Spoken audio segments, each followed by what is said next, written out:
Hai teman, kembali lagi bersama saya dengan novel yang berjudul Terpaksa Menikahi Pak Ustadz. Sebelum mulai, saya ucapkan sangat terima kasih kepada seluruh teman-teman yang telah mendukung channel ini. Jujur, saya sangat semangat melihat mulai banyak teman-teman yang memberikan like, menonton, maupun subscribe. Saya ucapkan terima kasih. Dan bagi yang belum, mohon bantuannya biar channel ini berkembang dengan cara like, komen, dan subscribe di akhir video. Baiklah, langsung saja kita mulai. Bab 39. Alika refleks menutup mulutnya. Coba ulangi lagi, pinta Syafiq. Aku gak suka siaran ulang, sahutnya malu-malu. Kok kau... Alika meringis, membuat ucapan Syafiq berhenti. Alika merasakan sakit dan pegal di bagian pinggangnya. Ia menjadi uring-uringan, tapi Syafiq dengan telaten memijat pinggang istrinya. Mungkin kamu kecapean beresin rumah, ucap Alika. Aku bukan emak-emak encok. Cuma karena nyapu sama ngapel doang, sahut Alika dengan nada kesal. Ya maaf, mau ke rumah sakit aja. Lelaki itu menawarkan, tapi langsung ditolak oleh Alika. Enggak, malu ke rumah sakit cuma karena pegal-pegal, tolaknya. Perempuan itu lalu mandi, menuju kamar mandi. Syafiq menambah stok kesabarannya karena Alika begitu sensitif hari ini. Mas, Alika berteriak dari kamar mandi, membuat lelaki itu sontak berlari karena cemas. Ada apa? Syafiq sudah berdiri di depan pintu kamar mandi yang terkunci dari dalam. Pintu itu terbuka, Alika menyembulkan kepalanya. Tolong belikan pembalut dong, pintanya dengan wajah memelas. Ia lupa soal itu karena biasa Aluna yang selalu menyimpan stok pembalut, sedangkan Alika hanya tahu memakai saja. Perempuan itu takut jika Syafiq tidak mau memberikannya. Pembalut? Kamu datang bulan? Iya, tolong beliin ya, daun sirih yang ada sayapnya. Jelas Alika dengan pandangan mata memohon. Ya udah, tunggu ya. Tidak perlu dirayu, lelaki itu langsung pergi. Tidak ada rasa gengsi atau malu untuk membeli barang yang hanya biasa dipakai oleh perempuan itu.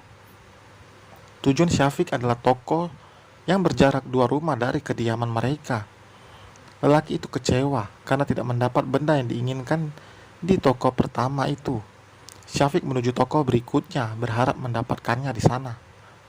Yang ini mas, penjual itu memperlihatkan pembalut itu pada Syafiq. Lelaki itu langsung mengirimkannya pada Alika. Tidak lama Alika membalasnya dan mengatakannya. Itu yang biasa dialami. Iya itu mbak, jawab Syafiq. Buat istrinya ya mas, tanya penjual itu. Iya. Mas pasti sayang banget sama istrinya. Kalau suami saya boro-boro mau disuruh beliin begini. Si penjual berguru. Syafiq dengan langkah cepat kembali ke rumahnya karena kasihan istrinya menunggu terlalu lama. Setelah memberikan pada Alika, Syafiq kembali menunggu di kamarnya hingga beberapa saat Alika datang. Ternyata aku pegal dan sakit pinggang karena mau dapat tamu bulanan, jelas Alika. Mas kira kamu itu kenapa-kenapa, jadi nanti malam gak jadi makan di luar? Alika menggelengkan kepalanya. Aku males mas, apalagi mulusnya udah mulai terasa. Ya udah, kamu istirahat aja. Syafiq menarik selimut untuk menutupi setengah tubuh Alika. Mas gak malu beli pembalut? Selidik Alika. Buat apa malu? Cowok pasti gengsi dong kalau disuruh beli pembalut, tutur Alika. Tapi mas enggak kok. Dalam hati Alika berucap syukur bisa mendapatkan sosok suami seperti Syafiq. Rasanya ia ingin berhambur memeluk suaminya, tapi Alika masih berkutat dengan egonya. Rasa malunya masih lebih besar, padahal Syafiq suaminya sendiri. Rencana mereka untuk liburan yang dimanfaatkan sekalian untuk bulan madu ternyata gagal. Berharap nanti di sana bisa bermesraan, tapi itu hanya dalam angan-angan karena Alika yang sedang datang bulan. Malaknya Syafiq, tapi ia tidak bisa protes. Aduh, kenapa kamu repot tah? Harusnya kalian kesini itu santai bukan bantu-bantu, ucap Bu Nining merasa tidak enak. Mbak ini gimana sih? Ini kan syukuran anak kita. Masa iya cuman keluarga mbak aja urusin persiapannya? Balas Bu Rita. Iya, kalau baru sekarang kan istirahat aja. Alika nggak tahu kalian kesini? Tanya Bu Nining. Enggak mbak, kita sengaja nggak bilang-bilang. Bisik Bu Rita lalu tertawa. Bu Rita dan Aluna mengendarai mobil sendiri ke Bogor. Bu Rita belum merasa lelah karena ia terlihat biasa saja. Berbeda dengan Aluna yang menyetir. Gadis itu sudah tertidur, beristirahat di kamar yang sudah disiapkan. Kedua wanita parubaya itu sibuk membicarakan rencana apa saja yang akan dimulai dilakukan. Syafiq tidak ikut membantu karena langsung. Syafiq tidak ikut membantu secara langsung, tapi semua biaya memang dikeluarkan dari kantongnya sendiri. Syafiq hanya akan tahu saat selesai.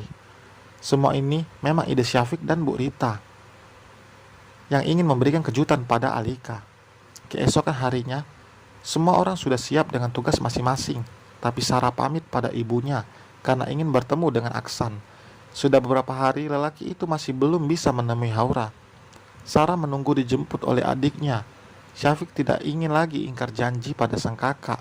Syafiq juga kasihan pada Haura, karena anak itu sudah pasti juga ingin bertemu dengan ayah kandungnya. Abinya Haura udah di sana mbak? Tanya Syafiq. Iya, barusan dia chat, jawab Sarah. Kenapa Abi baru menemui Haura sekarang? Gadis kecil itu bertanya dengan polos, namun berhasil menohok hati ibunya. Abi sibuk kerja nak, kamu harus mengerti ya. Saat Abi libur, pasti Abi datang menemui Haura, jelas Sarah. Haura menganggukkan kepalanya. Syafiq yang melihat keponakannya itu merasa iba. Gadis kecil itu begitu merindukan kasih sayang ayahnya. Entah apa alasan yang akan diberikan oleh Aksan mengenai ia yang sudah begitu lama tidak menghubungi Haura. Meski lelaki itu super sibuk, tapi apa begitu sulit meluangkan setidaknya 5 menit untuk menghubungi anaknya sendiri? Saat ini Aksan masih condong pada istri barunya, bahkan seolah tidak mempedulikan anaknya sendiri. Kondisi restoran itu lumayan ramai, karena saat jam makan siang orang-orang kantor. Syafiq menggendong Haura dan berjalan mengikuti Sarah yang sudah lebih dulu masuk. Wanita itu bisa melihat mantan suaminya berdiri kaku di sudut ruangan. Dengan langkah percaya diri Sarah mendekat. Abi, Haura begitu bahagia lalu berhambur memeluk ayahnya. Selama ini ia lebih sering melakukan panggilan video daripada bertemu langsung dengan Haura. Masya Allah, kesayangan Abi udah besar, makin cantik ya. Kangen Abi gak? Haura mengangguk. Kenapa Abi gak tinggal di rumah bersama aku dan Umah? Pertanyaan Haura itu membuat Aksan membeku. Ia malah melemparkan pandangan pada Sarah yang terlihat tidak peduli. Wanita itu tidak ingin lagi mengatakan kebohongan pada putrinya. Cukup, selama ini Sarah selalu menyembunyikan semuanya. Meskipun memang tidak baik membuka aib pasangan, tapi Sarah sudah merasa tidak tahan. Ia juga tidak ingin Haura terlalu dekat dengan Aksan karena takut mengikuti pergaulan bebas. Bersambung, terima kasih.